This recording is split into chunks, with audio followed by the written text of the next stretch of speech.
Hello बच्चों, welcome back to my YouTube channel RG physics classes Amba. आज हम NCERT exercise solution का, जैसा कि आपको पता है, अपना सीरीज चल रहा है। इस सीरीज में आज हम चैप्टर 8 के बारे में बात करेंगे। चैप्टर 8 काफी अच्छा है। चैप्टर 8 का नाम मैं आपको बता दूं, इलेक्ट्रोमैग्नेटिक वेव्स। इसके बारे में आपको की वर्ड से छोटे छोटे बता दूं। इसमें इलेक्ट्रोमैग्नेटिक स्पेक्ट्रम, उसमें 7 रेज है। उन 7 रेज के आप लोग एप्लीकेशंस जरूर पढ़ लें। एग्जाम में आपका 1-2 नंबर 101% पक्का है ना। आज देखिए, मैं एक्सरसाइज के लेकर प्रॉपर बात कर रहा हूँ।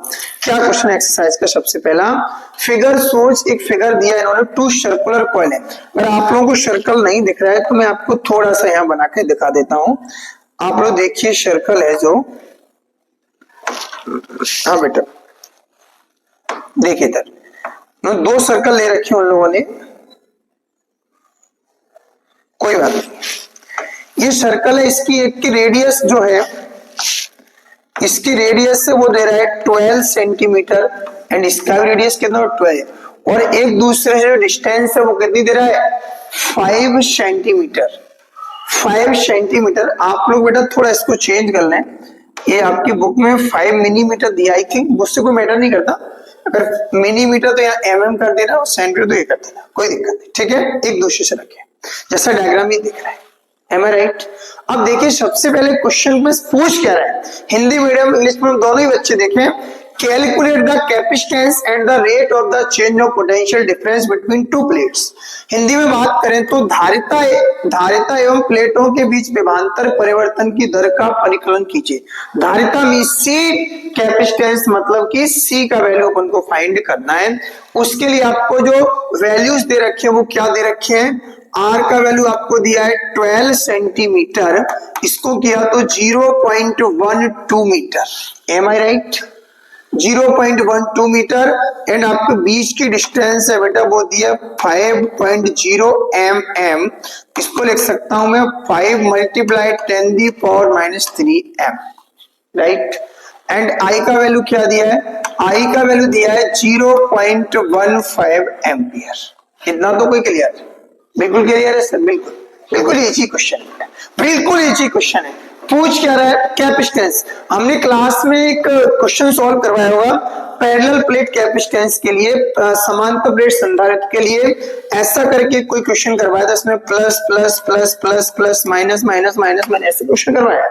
उसमें हमने आपको एक चीज बताई थी कि कभी भी ऐसा कोई पैरेलल प्लेट कंडीशन होता है तो उसके जो कैपेसिटेंस होता है सी, उसके लिए फॉर्मूला होता है एप्सिलॉन जीरो ए अपॉन में क्या होता था, एप्सिलॉन 0 ए अपॉन में डी। और मैंने आपको बताया था इस साल 2024-25 के लिए काफी इंपॉर्टेंट क्वेश्चन है। इसमें हम ड्राइव करते क्लास में, बहुत ज्यादा इंपॉर्टेंट क्वेश्चन है। तो आज मैं बात इसमें वैल्यू पुट करूंगा और कुछ भी नहीं करना सर, हमें बिल्कुल भी कुछ नहीं करना। सी का वैल्यू निकालना है। एप्सिलॉन 0 का वैल्यू 8.85 इंटू 10⁻⁻12, सब लोग जानते हैं, प्रीवियस वीडियो में बात किया है। एंड ए का वैल्यू कितना है, इस सर्कल है तो पाई आर स्क्वायर होता है। आर स्क्वायर का वैल्यू आपको कितना दिया है तो 0.12 और मल्टीप्लाई दे दिया आपको 0.12। एंड अपॉन में क्या आ रहा है, अपॉन में आ जाएगा डी।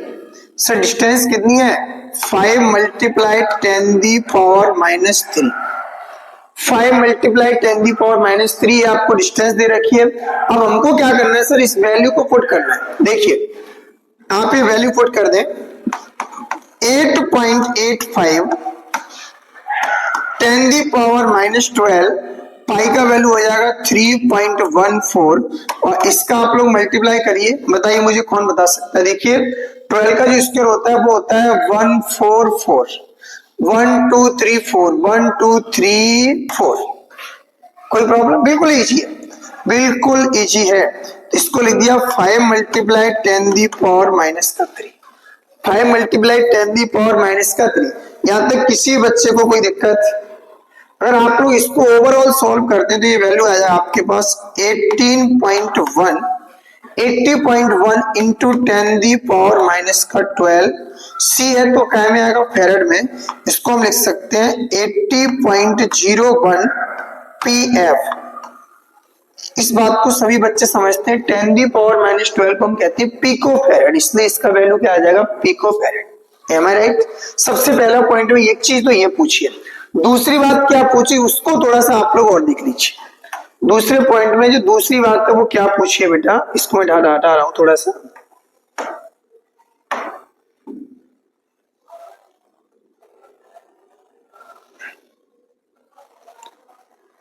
दूसरे में इसके लिए क्या पूछ रहा है आपसे, देखिए कोई बात नहीं, थोड़ा सा हो गया, देखिए बेटा। हाँ क्या है, सेकंड पॉइंट में ये पूछ रहा है आपसे, इसी में ये पूछा है potential difference, rate of potential difference, मतलब कि आपको dv अपॉन dt की वैल्यू पूछ रहा है, dv अपॉन dt की वैल्यू पूछ रहा है, dv अपॉन में dt की वैल्यू पूछ रहा है। बात क्लियर है? हम जानते हैं sir q equal to c into v, clear? q equal to c into v, अगर इसको मैंने q के रेस्पेक्ट में डेरिवेट किया तो dt ये आ जाएगा c dv अपॉन में dt, c dv अपॉन में dt। यहां तक कोई प्रॉब्लम किसी भी बच्चे को बताइए? c को हमने अलग से छोड़ दिया, dv अपॉन dt, इसका हम वैल्यू जानते हैं i, तो ये हो जाएगा आपका बेटा i equal to c dv upon में dt। अगर आप इसको आगे सॉल्व करते हैं तो आपके पास ये वैल्यू आ जाएगा dv upon dt equal to i upon में c। बोलिए dv upon dt equal to आ जाएगा i अपॉन में c, dv upon dt equal to i upon में c। i का वैल्यू कितना है 0.15 और c का वैल्यू आपके पास कितना है था 80.1 multiply 10 the power minus 12। 80 power ये दिया आपको, वैल्यू दिया है 0.515 अपॉन में 80.1 इंटू 10 दी पावर माइनस 12। आप लोग इसका इसमें डिवाइड कर दोगे तो आपके पास इसका वैल्यू आ जाएगा फटाफट। वेरी इजी है सर, कैलकुलेशन थोड़ा सा आई, कुछ नहीं बेटा, पावर ऊपर पहुंचा देना, आपके पास जो भी वैल्यू है वो हो जाएगा। अब सेकंड और थर्ड पॉइंट में क्या को और देख लीजिए आप लोग। ये पूछ रहा है प्लेटों के बीच विस्थापन धारा क्या होगी, ये पूछ रहा है भैया आपसे obtain the displacement current across the plates. तो हम एक बात सुनिए, आप सब लोग इधर ही देख लें इस बात को। पहले आप बात समझिए, इस कंडीशन में आपका displacement current and conduction current दोनों की वैल्यू क्या होगी सेम, इसलिए यही आंसर हो जाएगा 0.115 एम्पियर। क्लियर है बात समझ? चालन धारा और विस्थापन धारा दोनों का मान कैसा होगा, इस बात को समझे, दोनों का मान कैसा होगा, एक बराबर होगा, तो ये हो जाएगा। यदि आपको क्या किरचॉफ का नियम, किरचॉफ का प्रथम नियम संधारित्र की प्लेट पर लागू होता है, स्पष्ट कीजिए। Each Kirchhoff's first rule junction rule valid at the each plate of the capacitor.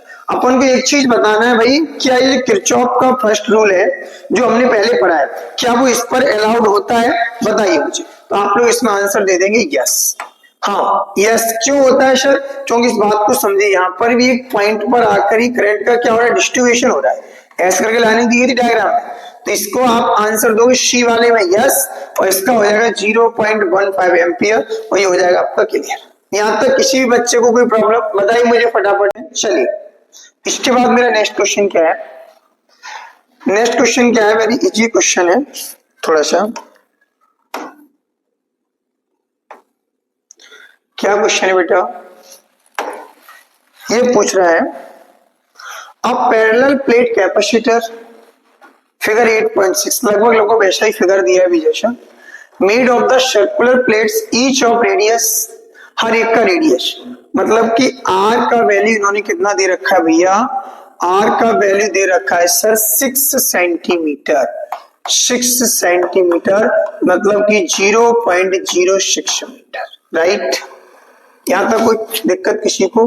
Capacitance C का वैल्यू दिया है इन्होंने 100 पिको फैरेड, चाहे तो 100 मल्टीप्लाई 10 दी पावर माइनस का 12 फैरेड, राइट।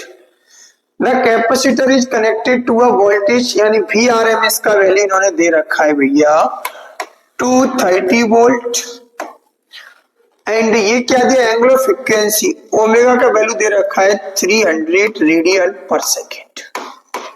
कोई दिक्कत नहीं, बिल्कुल इजी है। ये तो आपको डाटा दे रखा है क्वेश्चन में बेटा। सबसे पहले पूछ रहा है what is the RMS value of the conduction current, मतलब कि आईआरएमएस की वैल्यू पूछ रहा है। काय की वैल्यू पूछ रहा है? आईआरएमएस। हिंदी में बोले तो ये बोल रहा है चालन धारा का आरएमएस मान क्या होगा, जो उसमें धारा फ्लो हो रही, जो कंडक्शन करंट है, जो चालन धारा है, उसमें आईआरएमएस की वैल्यू क्या होगी। इसके लिए आप लोगों को मैंने क्वेश्चन करवाया था क्लास में, वो क्वेश्चन ये था वी आरएमएस अपॉन में हम लोग आर लिखते थे, राइट। कब? जब प्योरली रेजिस्टिव सर्किट हुआ करती थी, जब शुद्ध प्रतिरोध परिपथ हुआ करता था। लेकिन यहाँ पर कौन सा परिपथ है आप समझ पाएगा कोई मुझे? इस बात को आप समझे। यहाँ पर आपको दिया है कौन सा? कैपेसिटर वाला, मतलब कि धारित्र संधारित्र वाला। आप लोग यहाँ क्या लगा देंगे? अपॉन में X C. What V R M S upon में एक्स सी का मतलब होता है 1 अपॉन में ओमेगा इंटू सी। इसको लिख सकते हैं V R M S into omega into C. तो आप लोग वैल्यू पुट कर दें भैया। सर हम जो वैल्यू पुट कर देंगे वही आंसर है, बस बिल्कुल वही है। 230 ओमेगा वैल्यू कितना है? 300 एंड सी का वैल्यू कितना है? सी का वैल्यू दिया आपको 100।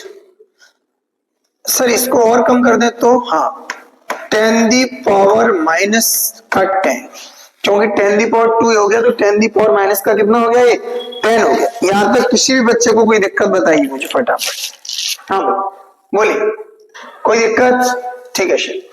अब देखिए इसका वैल्यू आप पुट कर दें 26 23 3 69 1 2 3 1 2 3 इंटू 10 दी पावर माइनस का 10।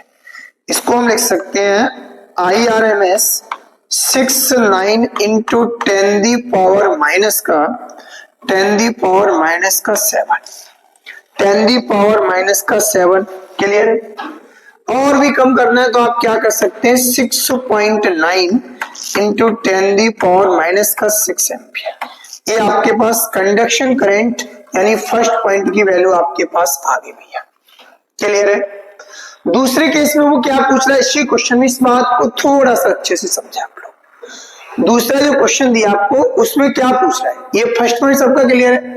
दूसरे पूछा है is the conduction current equal to the displacement current, क्या चालन धारा विस्थापन धारा के बराबर होती है? इससे पहले वाले क्वेश्चन में भी बात हुई थी, आंसर होगा यस। आंसर क्या होगा भैया? यस। इस कंडीशन में कंडक्शन धारा और डिस्प्लेसमेंट करंट दोनों क्या होते हैं? बराबर। कब? Parallel plate conduction. बात क्लियर है? ये हम बता चुके हैं। यहां तक तो किसी भी बच्चे को कोई भी दिक्कत नहीं होनी चाहिए। फर्स्ट पॉइंट मेरा ये क्लियर हो रहा है। सेकंड पॉइंट में आपको बता ही चुका हूं, आंसर लिख दोगे आप लोग यस। ये बात क्लियर है? यहां तक किसी भी विद्यार्थी को कोई भी दिक्कत है क्या? बताइए मुझे। यस और नो। आगे बढ़े अपन। आगे दिया आपको सब, इस बात को आप लोग समझे। थर्ड पॉइंट में आपको लास्ट में क्या पूछ रहा है वो बात को हम समझेंगे। देखिए जरा लास्ट पॉइंट में वो पूछ रहा है कि determine the amplitude of B at point ये दिया आपको at point 3.0 between the centimetre from the axis between the plates. प्लेटों के बीच अक्ष से 3.0 सेंटीमीटर की दूरी पर स्थित बिंदु पर बी का आयाम ज्ञात कीजिए। बी का आयाम का मतलब बी की हमें पीक वैल्यू वो पूछ रहा है। इस बात को आप लोग समझे भाई। मैंने एक इस बात को समझे, क्वेश्चन क्या है? अक्ष की बात कर रहा है, एक्सिस की बात कर रहा है। एक ऐसा करके मैंने एक डायग्राम बनवाया था क्लास में बेटा, ऐसे करके ऐसे करके ऐसे करके ऐसे करके। ध्यान आ रहा है आप लोगों को? किसी भी बच्चे को यहाँ से डिस्टेंस ये पॉइंट था, यहाँ से एक्स डिस्टेंस पे अपन ने कोई एक पॉइंट माना था, कोई एक पॉइंट माना था, कोई पॉइंट कंसीडर किया था, उस पॉइंट को लेकर हमने बात की थी। अब यहाँ पर आपको जो पूछ रहा है थर्ड पॉइंट में वो काई की वैल्यू पूछ रहा है। इसको थोड़ा सा मैं साफ कर देता हूँ। देखिए इसको मैं थोड़ा सा छोटा, ये तो सबने लिख लिया होगा, स्क्रीनशॉट ले लिया होगा। इसको थोड़ा सा छोटा कर दिया मैंने।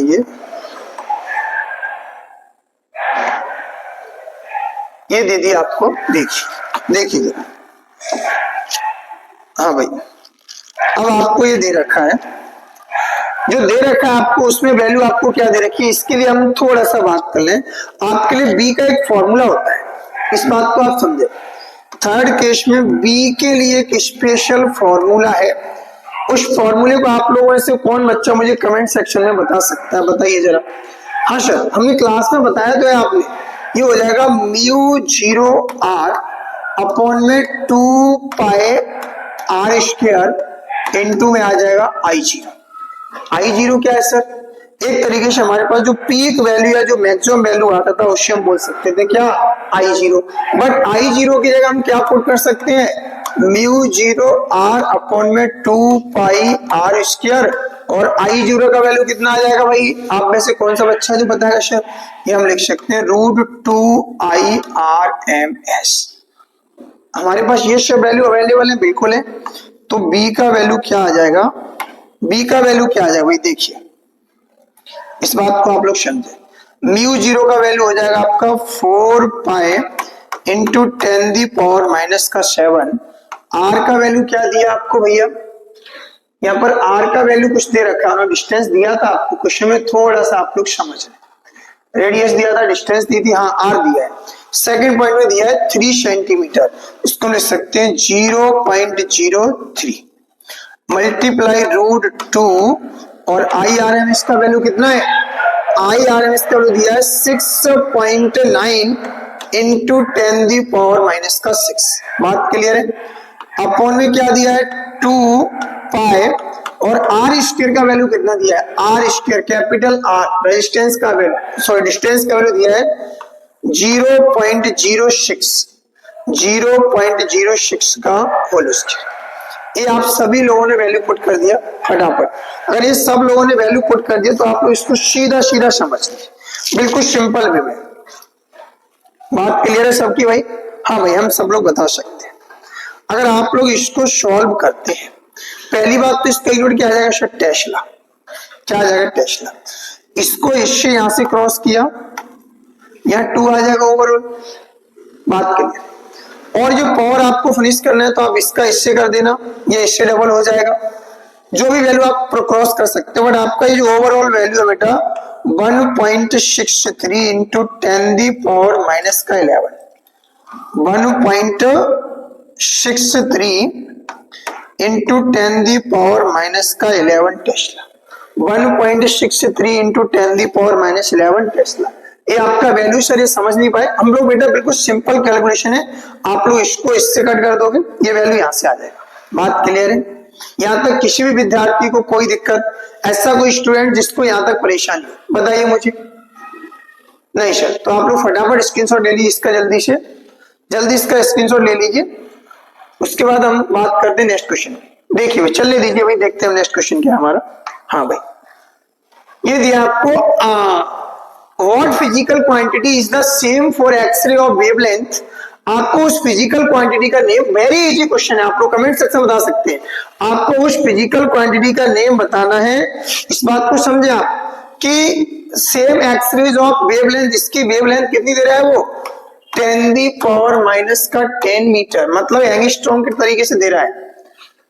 Red light of wavelength, red light कितनी दी है भैया 866 angstrom, and radio waves of wavelength कितनी दी आपको 500 मीटर। जो रेडियो वेव्स है उसके लिए आपको कितना दिया है भैया, रेडियो वेव्स के लिए जो वैल्यू दी है वो आपको वैल्यू कितनी दी है 500 मीटर। हिंदी मीडियम में बच्चे सुन ले इस बात को, 10⁻⁻10 मीटर तरंग दैर्ध्य की एक्स किरणों, 6800 एंगस्ट्रॉम तरंग दैर्ध्य का प्रकाश तथा 500 मीटर की रेडियो तरंगों के लिए किस भौतिक राशि का मान समान है। आपको एक ऐसी भौतिक राशि का मान बताना है भैया जिसके लिए वैल्यू बिल्कुल कैसी है, समान है।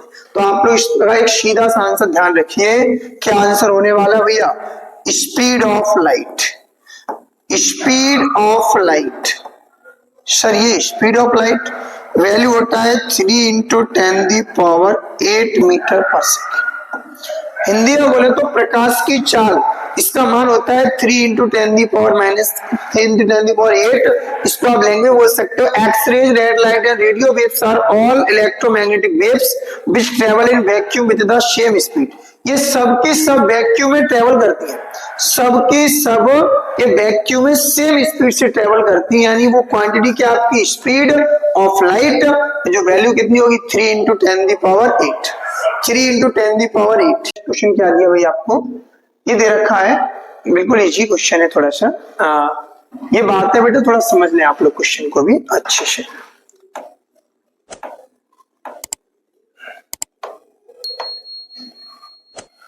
देखिए सभी बच्चे, a plane electromagnetic wave travels in vacuum along z direction. What can you say about the direction of its electric and magnetic field vectors? मतलब आपको इलेक्ट्रिक एंड मैग्नेटिक फील्ड की डायरेक्शन बताना है। If the frequency of the wave is 30 megahertz, what is the its wavelength? एक समतल विद्युत चुंबकीय तरंग निर्वात में जेड अक्ष की अंदिश चल रही है, जेड अक्ष की अंदिश, इसके विद्युत तथा चुंबकीय क्षेत्रों की सदिश की दिशा के बारे में आप क्या कहेंगे? यदि तरंग की आवृत्ति 30 मेगाहर्ट्ज है तो उसकी तरंग दैर्ध्य। वेरी इजी क्वेश्चन है, इतना इजी क्वेश्चन सर। हाँ, इसके लिए सबसे पहले हमें पता होना चाहिए वी नो दैट, इस लैंग्वेज में थोड़ा सा लिख लेना आप लोग सिंपल से। वी नो दैट हम जानते हैं, बिल्कुल सिंपल सी, वी नो दैट हम जानते हैं the direction of propagation of electromagnetic wave, the direction of propagation of electromagnetic wave is perpendicular to both electric and magnetic field। बात समझ में आ रही है? जो डायरेक्शन है दोनों की क्या होती है? परपेंडिकुलर। काय के इलेक्ट्रिक एंड मैग्नेटिक फील्ड के are perpendicular to each other. अब इस केस में क्या है? इन दिस केस, इस स्थिति में क्या दिया बेटा, इस बात को हम लोग समझ लेंगे। इस स्थिति में बोल रहा है कि जो इलेक्ट्रोमैग्नेटिक वेव है वो कहाँ है? हमारी जेड डायरेक्शन में है। कहाँ है हमारी वो? Z direction. देखिए बेटा ऐसे बनता है, ऐसे ऐसे, जैसे ये अगर ऐसे लिया मैंने तो ये ऐसे लिया, ये इसके ये लिया है, तो वो पूछ रहा है कि एक्स एंड वाई की डायरेक्शन क्या होगी। ये तो सॉरी, ये पूछ रहा है हमको क्या पूछा आपको? विद्युत तथा चुंबकीय क्षेत्रों की डायरेक्शन क्या होगी। तो हम लोग इस सिंपल सा आंसर रखना है, hence E and B are would be mutually perpendicular and X Y plane. मतलब अगर ये आपकी कहाँ है? जेड प्लेन में, ऐसे समझे आप लोग अच्छे से। जैसे ये जेड प्लेन में आपकी ई एम इलेक्ट्रोमैग्नेटिक वेव्स, इस बात को समझे। तो अगर आपका मैग्नेटिक फील्ड इधर है तो इलेक्ट्रिक फील्ड कहाँ होगा? इधर होगा। बात समझ में? अगर इसको मैंने एक्स मान लिया, इसको क्या मान लिया? वाई मान लिया। बात क्लियर है? क्या बोलेंगे हम लोग? Hence E vector and B vector are mutually perpendicular in X Y plane, in X Y plane. बस यही आंसर है, बिल्कुल सिंपल। दूसरे में पूछा उसकी तरंग दैर्ध्य लैम्डा के लिए फॉर्मूला पूछ रहा है, लैम्डा के लिए हमें फॉर्मूला पूछा है। ये तो बहुत ज्यादा इजी क्वेश्चन है। लैम्डा के लिए फॉर्मूला आपको पता है कि सी अपॉन में न्यू होता है, सी अपॉन में न्यू। लैम्डा तरंग दैर्ध्य पूछ रहा है, सी कितना होता है? 3 इंटू 10⁸ और न्यू कर दिया 30 मेगाहर्ट्ज इंटू 10⁶, 30 मेगाहर्ट्ज इंटू 10⁶। तो लैम्डा इक्वल टू, यहाँ से इसको फिनिश किया तो यहाँ 2 3 हो गया 300, इससे क्रॉस किया तो 10 मीटर। कितना आ जाएगा भैया? ये आपका ये वैल्यू आ जाएगा कितना? 10 मीटर। इजी है, बिल्कुल बिल्कुल इजी है, सब लोगों को हो गया। हाँ, ये बात सबसे मेन चीज डायरेक्शन पूछ रहा था तो हमने आपको ये बता दिया। नेक्स्ट क्वेश्चन क्या है बेटा? देखिए नेक्स्ट क्वेश्चन दिया हमें, सबसे सिंपल क्वेश्चन है, ये दिया है a radio can tune into any station in the 7.5। मतलब फर्स्ट केस में जो न्यू 1 की वैल्यू दे रहा है वो दे रहा है 7.5 मेगाहर्ट्ज एंड न्यू 2 की वैल्यू दिया है वो दिया आपको 12 megahertz, right. What is the corresponding wavelength band? इनके लिए हमको वेवलेंथ पता करना है, इनका बैंड मतलब जो रेंज है वो क्या होगा, संगत तरंग दैर्ध्य बैंड क्या होगा। इसके लिए मैंने जस्ट पहले फॉर्मूला यूज किया था, लैम्डा इक्वल टू होता था सी अपॉन में न्यू। 1 के लिए 1 1 लगा दो, ऐसे ही लैम्डा 2 के लिए हो जाएगा सी अपॉन में न्यू 2। तो लैम्डा 1 सी का वैल्यू कितना होता है? सब लोग जानते हो 10⁸। बिल्कुल इजी है सर, ये तो रट गया हमें, बिल्कुल रटेगा। 7.5 मल्टीप्लाई 10⁶, और ये हो जाएगा आपका इक्वल में लैम्डा 2 इक्वल टू भैया 3 इंटू 10⁸ और अपॉन में आ जाएगा 12 मल्टीप्लाई 10 दी पावर 6, राइट। यहां तक किसी भी बच्चे को कोई प्रॉब्लम, बताइए मुझे, यहां तक किसी भी बच्चे को कोई प्रॉब्लम? सब लोग बता सकते हो? हाँ सर। तो देखिए, तो आप लोग फिर इसको सॉल्व भी कर दें। अगर इसको मैं सॉल्व करता हूं तो इसका एक ओवरऑल काम ये होता है, इसको यहां से फिनिश किया तो यहाँ आ गया 100 यानी 10 दी पावर 2, तो ये हो गया आपका कितना 300। कितना हो गया भैया 300 अपॉन में आ गया 7.5, इसको यहां से फिनिश किया। बोलिए, तो ये बात पता है आपको, 75 एकम 75 दूनी 104, ये यहां से गया 4 टाइम, तो लैम्डा 1 का वैल्यू कितना आ गया 40 मीटर। कितना आ गया 40 मीटर। और लैम्डा 2 के लिए वैल्यू कितना आएगा वो बताया, ये आ जाएगा 300 अपॉन में 12, 300 अपॉन में 12। अगर इसको ओवरऑल सॉल्व किया 3 से तो यहाँ ये आ जाएगा, यहाँ आ जाएगा 4, इसको ये किया तो लैम्डा 2 का वैल्यू आ जाएगा 25। मतलब आपका ये बैंड क्या हो जाएगा सर, जिसे आप बैंड बोल सकते हो, ये रेंज हो जाएगी, जो बैंड रेंज होगी वो आपकी सिंपल से हो जाएगी 25 मीटर टू 40 मीटर। बात क्लियर है? 25 मीटर टू 40 मीटर, बात क्लियर है? बिल्कुल इजी क्वेश्चन है, बिल्कुल इजी क्वेश्चन। बिल्कुल सर, हमें तो मजा आ रहा है। भाई मजा आएगा क्यों नहीं, क्योंकि क्वेश्चन ही इतना सिंपल है जिसकी हमें हद नहीं। ये बात सब बच्चों के लिए क्लियर है? हो गया सबका? हटाओ फटाफट छोटे छोटे क्वेश्चन। अब तो हम शेर है सर, क्योंकि क्वेश्चन बहुत छोटे छोटे आ गए। ये क्वेश्चन हमारे क्या करेंगे, a charged particle oscillates about its mean equilibrium position with a frequency of, ये 109 लिखा है, इसको 10 दी पावर 9 लिखा है ना, 10 दी पावर 9 हर्ट्ज। ठीक है, what is the frequency of the electromagnetic waves produced by the oscillation. एक आवेशित कण अपनी माध्य श्याम्य अवस्था के दोनों ओर 10⁹ हर्ट्ज आवृत्ति से दोलन करता है। दोलक द्वारा जनित विद्युत चुंबकीय तरंगों की आवृत्ति कितनी है? आंसर कितना होगा 10 दी पावर 9। मतलब सर, हाँ सर, एक वर्ड होता है हमारे पास सेम फ्रीक्वेंसी, क्या रहेगा शिव। उसमें इतना पूछा कि आवेशित कण अपनी माध्य दोनों ओर गति कर रहा है, दोनों का जनित आवृत्ति कितनी है, तो हम बता देंगे आंसर 10 दी पावर 9 हर्ट्ज। मतलब जो फ्रीक्वेंसी वही रहेगी सर। ऐसे केस में कभी भी ऑक्सीलेशन की बात होती है तो मीन पोजीशन में जो फ्रीक्वेंसी है वही आपकी ऑक्सीलेटिंग जो पार्टिकल होता है उसकी फ्रीक्वेंसी रहती है। ये हम सब लोग बता सकते हैं बिल्कुल इसी तरीके से। हो गया सबका? हाँ भाई हो गया, फटाफट बात क्लियर है। इसके बाद मेरा जो नेक्स्ट क्वेश्चन है, इस क्वेश्चन में देखिए जरा, ये पूछ रहा है amplitude of the magnetic field part of the harmonic electromagnetic waves. निर्वात में एक आवर्त विद्युत चुंबकीय तरंग के चुंबकीय क्षेत्र वाले भाग का आयाम, मतलब कि B0 का वैल्यू इन्होंने दे रखा है कितना 510 nt, मतलब सर नैनो टेस्ला। बिल्कुल 510 इसका हो जाएगा मल्टीप्लाई 10 दी पावर माइनस का 10 टेस्ला। ठीक है भाई, विद्युत क्षेत्र वाला आयाम निकालना है आपको भाई। बिल्कुल इजी है सर ये क्वेश्चन तो। हाँ सर, हम ये जानते हैं we know that C equal to पढ़ा है सर मैंने E0 अपॉन में B0। इसको क्रॉस किया तो E0 इक्वल टू आ जाएगा C इंटू B0। तो E0 का वैल्यू कितना है हमें नहीं पता सर। C का कितना होता है 3 इंटू 10 दी पावर 8 और B0 का वैल्यू कितना है भाई 50 और मल्टीप्लाई 10 दी पावर माइनस का 9, मल्टीप्लाई 10 दी पावर माइनस का 9।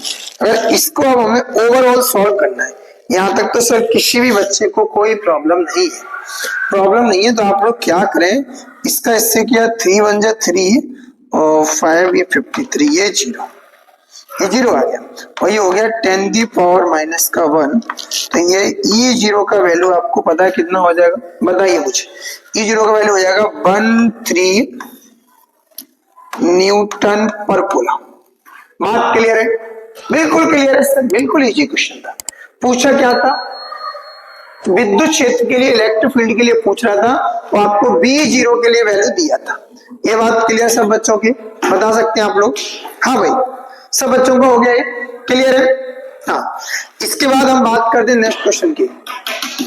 नेक्स्ट क्वेश्चन क्या हमारा, जैसे देखिए जरा, नेक्स्ट क्वेश्चन क्या हमारा, क्वेश्चन नंबर जो 8 है उसमें कुछ बेसिक से वर्ड पूछ रहा है। वो बेसिक क्वेश्चन क्या है देखिए जरा, इस बात को हम थोड़ा सा समझ लेंगे। क्या क्वेश्चन है थोड़ा सा समझ लिए आप लोग।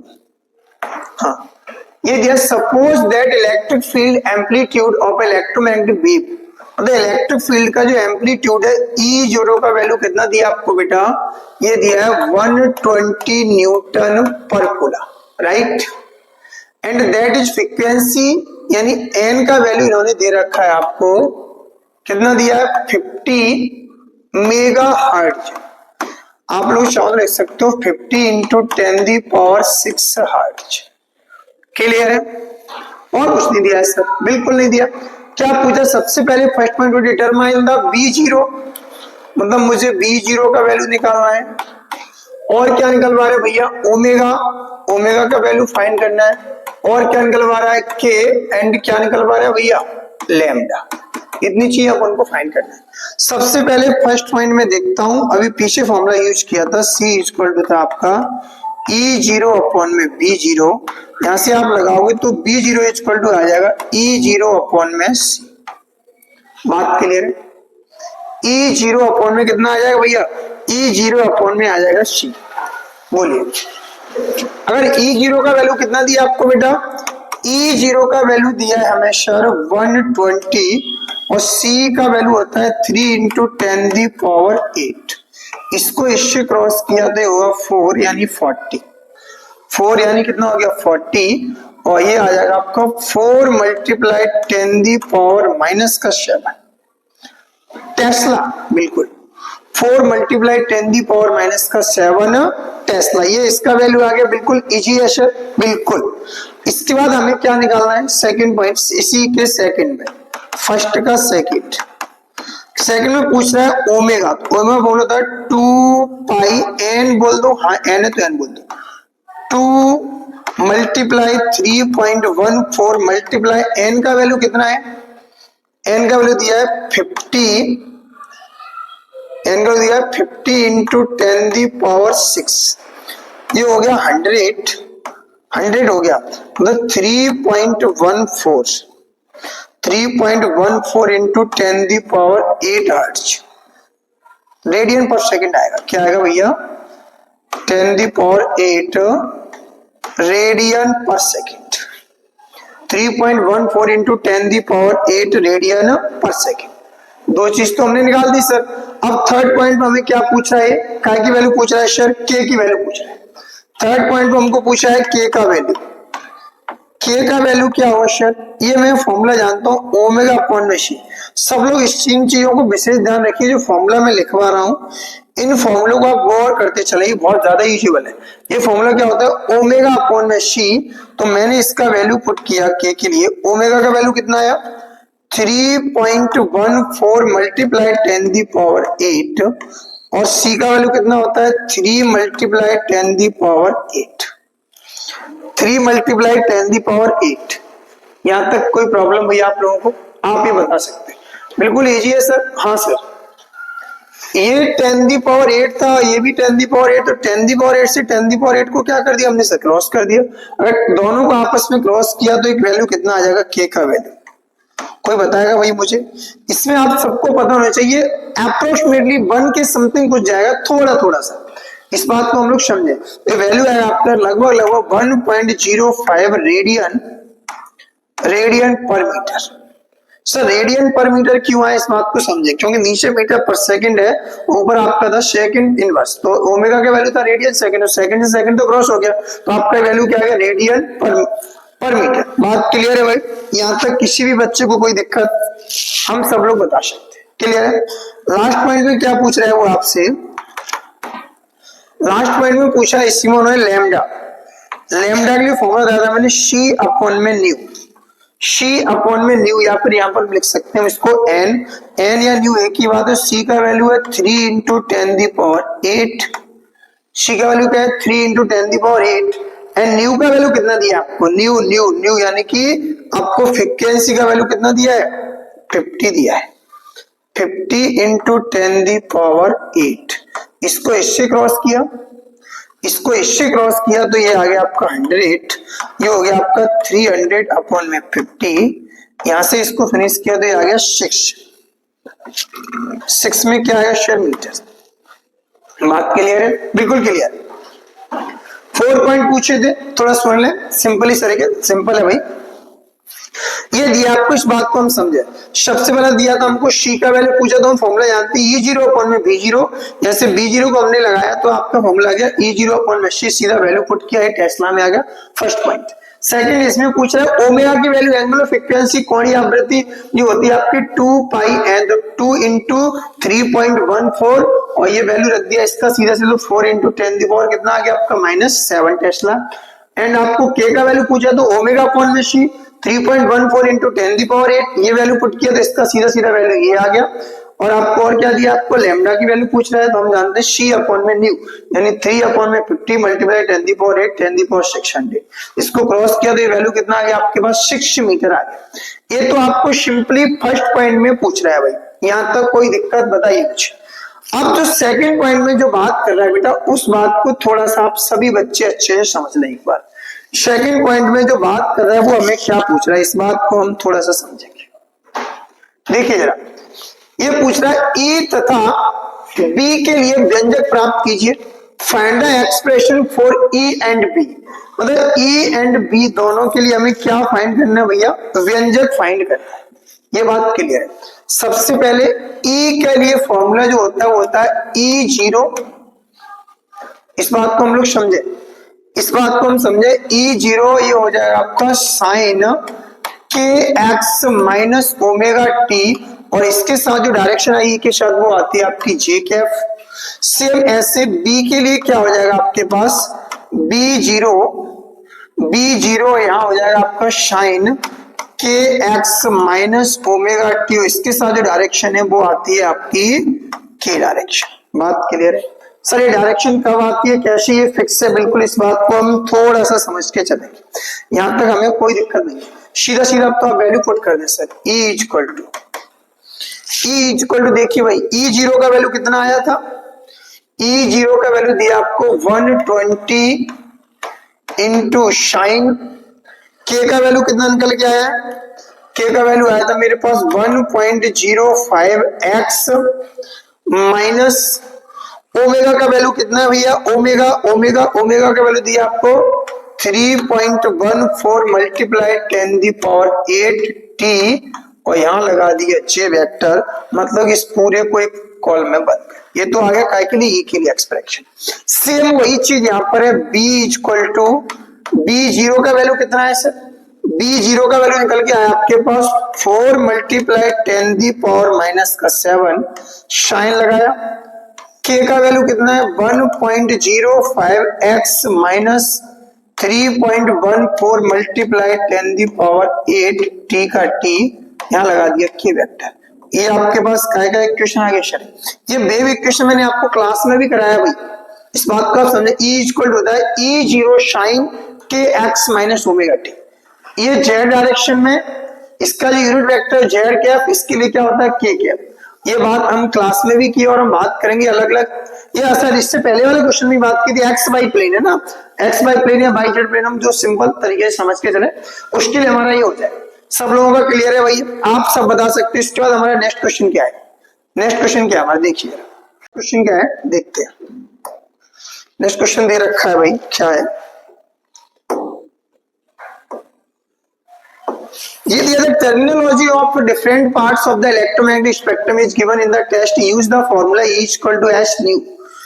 ये मतलब h nu बोलेंगे, इसको क्या बोलेंगे, h nu, है ना। and obtain the photon energy units of electron with different part of electromagnetic spectrum। पहली चीज जो स्पेक्ट्रम होता है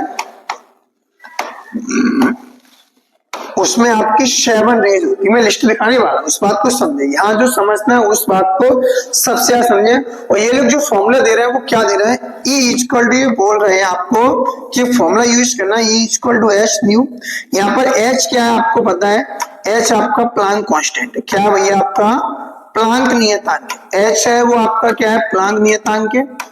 h के आपका प्लांक नियतांक, और प्लांक नियतांक की वैल्यू आप सबको पता होना चाहिए क्या होती है, 6.6 इंटू 10⁻⁻34। मास क्लियर है, 6.6 6 इंटू 10 दी पावर माइनस 30। पूरी ये बात हमें पता है, ये प्लांक नियतांक की वैल्यू दी है, यहाँ इसमें पुट करना है। दूसरा, अब इसमें जो फॉर्मूला हम यूज करेंगे वो क्या है, इस बात इन what way the are different scales photon energies that the you obtain related to the source of the electromagnetic distraction.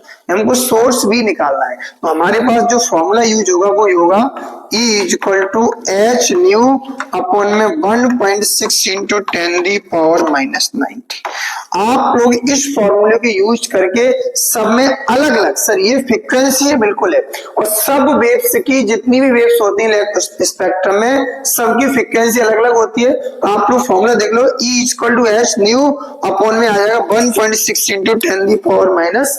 Sir ये क्यों लगाया, कुछ नहीं है, इससे वैल्यू काय में आ गई, हमारी इलेक्ट्रॉन वोल्ट में आ जाए, काय में आ जाए इलेक्ट्रॉन वोल्ट, यहाँ तक काय में थी जूल में, कोई दिक्कत नहीं है, इलेक्ट्रॉन वोल्ट में चेंज कर दिया तो वैल्यू ये है। क्लियर है, देखिए सबने देख लिया फटाफट। अब हमको ये दिया, आपको लिस्ट दिया बेटा, ये देखो मैं आपको दिखा रहा हूँ डायरेक्टली, थोड़ा सा देख लिया।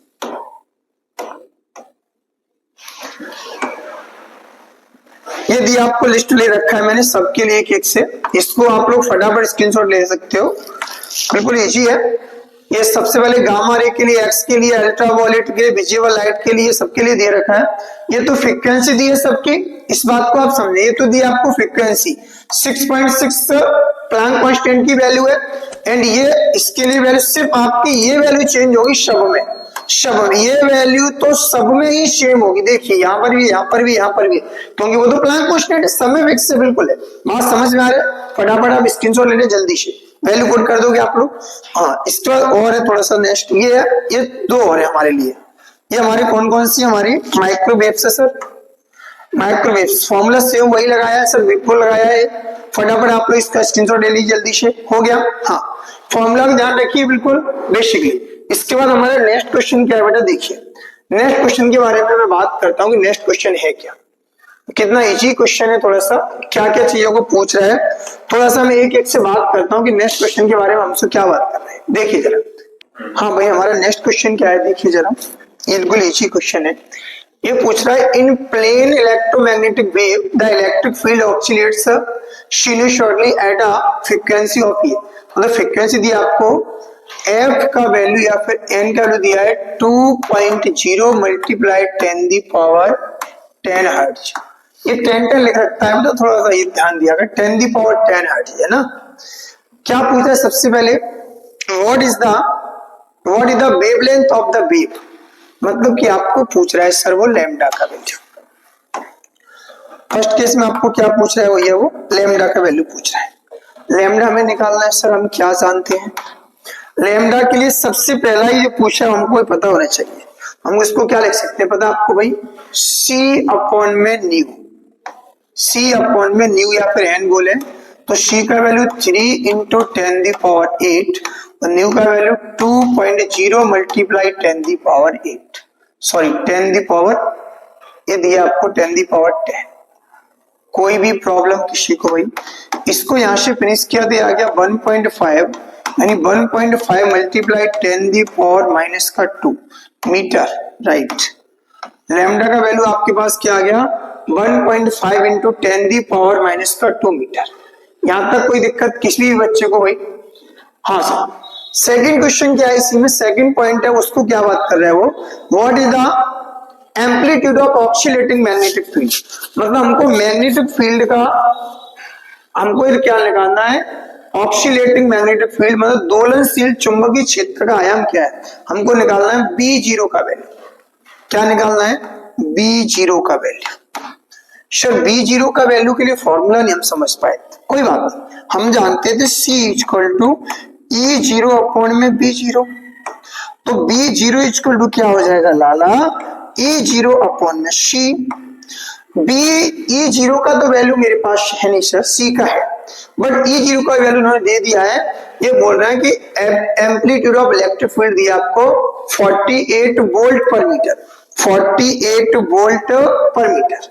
तो देखिए ये आप लोग क्या करेंगे, B0 इक्वल टू 48 अपॉन में आ जाएगा 3 multiply 10 the power 8, 3 multiply 10 the power 8, 16 3 जाए फलाना दिखाना, तो ये आ जाएगा 16 मल्टीप्लाई 10 दी पावर माइनस का 8। यहाँ तक किसी भी बच्चे को कोई दिक्कत बताइए मुझे। सबका हो जाएगा, और कर सकते हो 1.6 मल्टीप्लाई 10⁻⁻⁷, और ये आप पता है क्या आ जाएगा, टेस्ला। ये सेकंड पॉइंट था भाई सर, ये क्या था हमारा फर्स्ट पॉइंट था, वही हमारा क्या था सेकंड पॉइंट था। दो चीजें तो ये क्लियर है, बिल्कुल जनरल तरीके से क्लियर है ये दो चीजें। यहां तक हमें किसी भी बच्चे को कोई प्रॉब्लम नहीं है। इसके बाद हम जो बात करते हैं वो थोड़ा थर्ड क्वेश्चन को लेके बात करें। थर्ड क्वेश्चन थोड़ा सा उन्हें क्रिटिकल तरीके से अच्छा पूछ रहा है, अच्छा भी है वो।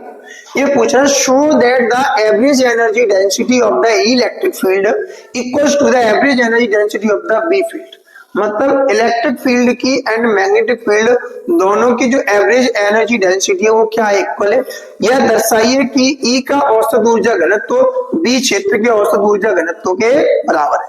मतलब दोनों के जो ऊर्जा घनत्व है वो कहाँ है, बिल्कुल बराबर है। यहां तक किसी भी बच्चे को कोई प्रॉब्लम? जी सर, तो उसके लिए बेटा आप लोग एक फॉर्मूला हमने कहीं ना कहीं पढ़ा हुआ सर। एनर्जी डेंसिटी कह रहा है तो मैं ई डी ले सकता हूं, बताइए भाई। एनर्जी डेंसिटी कहता हूं मैं ई डी ले सकता हूं सर। ई डी ना ले तो आप लोग सीधा सा यू ले लीजिए भाई, यू ई ले सकते हैं। इसको लिखा मैंने 1/4 डायरेक्ट फॉर्मूला ई एप्सिलॉन 0 ई 0 स्क्वायर। इस फॉर्मूले को सब लोग समझिए, ये दिया है। यहां तक किसी भी बच्चे को कोई प्रॉब्लम? बताइए जरा मुझे सर। यहां तक तो हम सब चीज समझ पा रहे हैं बिल्कुल सिंपल तरीके से। अगर यहां तक आप लोग सब चीज समझ पा रहे हैं तो सी का फॉर्मूला क्या होता है आपको मैं बता दूं। सी का जो फॉर्मूला है वो होता था, अभी जस्ट पीछे यूज किया है, वो होता है E0/B0। इसका मीन्स ये हुआ कि E0 इक्वल टू फॉर्मूला हो जाएगा B0C। इस वैल्यू को पुट किया तो UE इक्वल टू हो जाएगा 1/4 एप्सिलॉन 0 V0 स्क्वायर अपॉन में साइड में क्या आएगा C स्क्वायर। क्लियर है? बट और भी दिक्कत है सर, बिल्कुल। C का फॉर्मूला होता है 1/√, क्या आ जाएगा, ये आ जाएगा आपका C। एक सौ पता होना चाहिए, C इक्वल टू आ जाता है ये आपका μ0 epsilon 0। C equal to μ0 epsilon 0। अगर इस वैल्यू को मैं इसमें पुट करूं तो ये आ जाएगा UE equal to 1/4 U equal to 1/4 into epsilon 0 into B0 square, B0 square. बात क्लियर? C स्क्वायर का वैल्यू हो जाएगा 1/μ0 और ये अपॉन में क्या आ जाएगा भैया आपको, ये आ जाएगा। इससे तो हमने इसको क्रॉस कर दिया भाई, बोले चलो 1/4 μ0 को हमने इससे क्या कर दिया, क्रॉस कर दिया। हमारे पास यही आया था सिंपल लैंग्वेज 1/μ0 एप्सिलॉन 0 और साथ में हमारा क्या आ रहा था, B0 स्क्वायर आ रहा था। यहां तक कोई दिक्कत? B0 स्क्वायर, बात क्लियर है? यहां तक हम सब लोग बता सकते हैं, बिल्कुल सिंपल भी। क्लियर है भाई? तो UE का वैल्यू आ जाएगा क्या, E0 स्क्वायर। इस बात को आप समझिए, B0 स्क्वायर, B0 स्क्वायर और अपॉन में क्या आ रहा है भाई 4। ठीक है सर, आएगा 4, बिल्कुल क्लियर है। अपॉन में क्या आ रहा है 4 और क्या आ रहा है आपके पास μ0। ये तो UE का वैल्यू आ रहा है। और अगर यहाँ अगर हम काय की बात कर लें, आपको पता है इलेक्ट्रिक फील्ड की बात कर लें, अगर मैं यहाँ बात करने लगूं काय की इलेक्ट्रिक फील्ड की, तो ये काय के इक्वल हो जाएगा, पता है आपको, UB के इक्वल हो जाएगा। सॉरी, इलेक्ट्रिक फील्ड की हम बात काय की करने लगे, अगर मैग्नेटिक फील्ड की तो ये काय के इक्वल हो जाए। देखिए बेटा, यहाँ पर आपका क्या आ रहा था E0 और यहाँ पर आपका क्या आ जाएगा, ये सिंपल सी लैंग्वेज में B0। क्लियर है? ये B0 है और ये E0, तो ये हो जाएगा UE इक्वल टू आ जाएगा UB। बात क्लियर है? B0 स्क्वायर अपॉन में 4 एप्सिलॉन 0 और ये UB। सर हमको ये बात समझ नहीं आई, थोड़ा सा इस बात को समझे आप प्यार से, कोई खास बात नहीं है। मुझे डेंसिटी के लिए फॉर्मूला पता होना चाहिए, तो डायरेक्टली फॉर्मूला है U equal to 1/4 epsilon 0 E0 square. मैंने इसका ये वैल्यू पुट किया बेटा, C से B0C E का वैल्यू पुट किया तो ये आ गया स्क्वायर स्क्वायर स्क्वायर। ठीक है, B0 square C square. But C का वैल्यू से हमने क्लास में पढ़ा है क्या, μ0 एप्सिलॉन 0 यहाँ पुट किया, इसका स्क्वायर किया, तो इससे इसको क्रॉस कर दिया तो आपके पास फॉर्मूला आ गया B0 अपॉन में 4 एप्सिलॉन 0, B0 अपॉन में 4 एप्सिलॉन 0। बात एवरेज निकाल रहे हैं हम दोनों के लिए, ये सर कोई इसी कुछ विशेष बात भी नहीं। तो आप लोग थोड़ा सा नीचे एक लाइन लिख सकते हो, लैंग्वेज में लिखिए, hence as the average density of E average density of E equal to the average density of B। मतलब इलेक्ट्रिक फील्ड E की डेंसिटी, एवरेज डेंसिटी, इलेक्ट्रिक और मैग्नेटिक फील्ड B की डेंसिटी, दोनों की डेंसिटी आपस में कैसे इक्वल। एक्चुअली क्वेश्चन इतना वो नहीं है, बट आपको थोड़ा सा इस फॉर्मूले को ध्यान रखिए आप। अगर इस फॉर्मूले को हम